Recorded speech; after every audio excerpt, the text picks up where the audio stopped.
नमस्कार. या स्रोताच्या विश्लेषणात आपलं स्वागत आहे. आज आपण एका खूप महत्त्वाच्या विषयावर बोलणार आहोत. प्रथम फळे नावाच्या एका गटाद्वारे देवाच्या आज्ञा कशा खऱ्या आणि पाळण्या योग्य आहेत हे कसं सिद्ध होतं याबद्दल आपण जाणून घेणार आहोत. तर आपण थेट मुद्द्यालाच हात घालूया.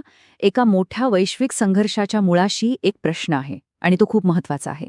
तो प्रश्न म्हणजे देवाने दिलेला नियम खरंच प्रेमाचा आहे की ते एक ओझं आहे? हा सगळा संघर्ष एक आव्हानाने सुरू झाला. शास्त्रानुसार ज्याला सैतान म्हटलं आहे त्याने थेट देवाच्या बरोबरीचा दावा केला. त्याने म्हटलं की तो स्वतःला देवासारखं बनवेल. आणि याच आव्हानातून एका मोठ्या खोटेपणाचा जन्म झाला. तो खोटेपणा म्हणजे देवाने दिलेल्या आज्ञा त्याच्याच निर्मितीसाठी पाळणं अशक्य आहे. म्हणजे सैतानाचा संपूर्ण युक्तिवाद याच एका कल्पनेवर आधारलेला आहे की देवाचा नियम मुळातच अन्यायकारक आहे. का? कारण तो पाळणं कुणालाच शक्य नाही. आणि जेव्हा पहिल्या आदामाने त्याच्या भौतिक शरीरात आज्ञा पाळण्यात चूक केली तेव्हा तर सैतानाचा दावा खलाच आहे की काय असं वाटू लागलं. मूळ स्रोत तर पतित मानवतेच्या स्थितीचं वर्णन करण्यासाठी एक खूपच कठोर रूपक वापरतो.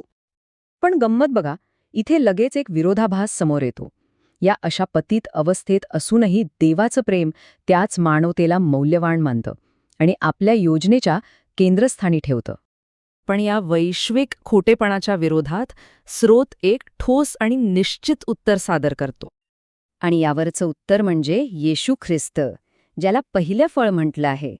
आता पहिलं फळ म्हणजे काय? तर एखादी गोष्ट शक्य आहे हे सिद्ध करणारा तो पहिलाच.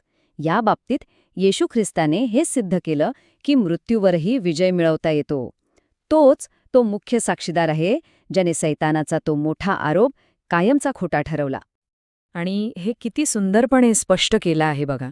त्याने फक्त तोंडी सांगितलं नाही तर आपल्या संपूर्ण जीवनातून, मृत्यूतून आणि पुनरुत्थानातून याचा पुरावा सादर केला.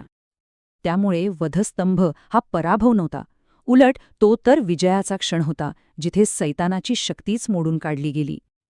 आता पुढे बघूया, कारण येशूने दिलेला पुरावा त्याच्यासोबतच संपला नाहीये, त्याची एक साखळीच आहे. हे आहेत विश्वासणारे, ज्यांना हुतात्मा, साक्षीदार म्हटलं जातं. हे लोक येशू या पहिल्या फळाने घालून दिलेल्या मार्गावर चालतात. पवित्र आत्म्याचं कार्य 2 पावसांच्या रूपकातून समजावलं आहे.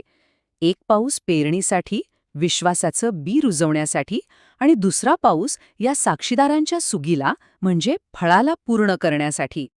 त्यांचा विजय त्याग टाळून नाही तर तो स्वीकारून होतो. आणि ह्या विजयाला सामर्थ्य मिळतं ते त्यांच्या विश्वासातून आणि त्यांच्या साक्षीच्या शब्दातून. ह्या प्रथम फळांद्वारे मिळणारा हा सततचा पुरावा आपल्याला एका अंतिम निर्णायक क्षणाकडे घेऊन जातो. स्रोत दाखवतो की सैतानाचा पराभव एकाच वेळी झाला नाही, तर तो टप्प्याटप्प्याने होतोय. जसा जसा देवाचा पुरावा स्थापित होत जातो तशी तशी सैतानाची शक्ती कमी होत जाते. यासाठी एक विशिष्ट संख्यासुद्धा सांगितली आहे, 1,44,000. ही ती देवाने ठरवलेली संख्या आहे जी पूर्ण झाल्यावर ही जिवंत साक्ष पूर्ण होईल. आणि इथे खूप रंजक गोष्ट आहे. प्राचीन यहुदी सणांना या संपूर्ण तारणाच्या योजनेसाठी एक प्रतिकात्मक मार्गदर्शक म्हणून सादर केलं गेलंय. प्रत्येक सण एका मोठ्या घटनेची पूर्तता दर्शवतो. याचा अर्थ सरळ आहे. एकदा का पुरावा पूर्णपणे स्थापित झाला की कोणताही वादविवाद शिल्लक राहणार नाही आणि मग देवाचा न्यायपूर्ण न्याय अंमलात आणला जाईल. आणि हेच आपल्याला एका अंतिम विचाराकडे घेऊन जातं. यानंतर काय? तर यानंतर देवाच्या निर्विवाद सार्वकालिक राज्याची स्थापना होते.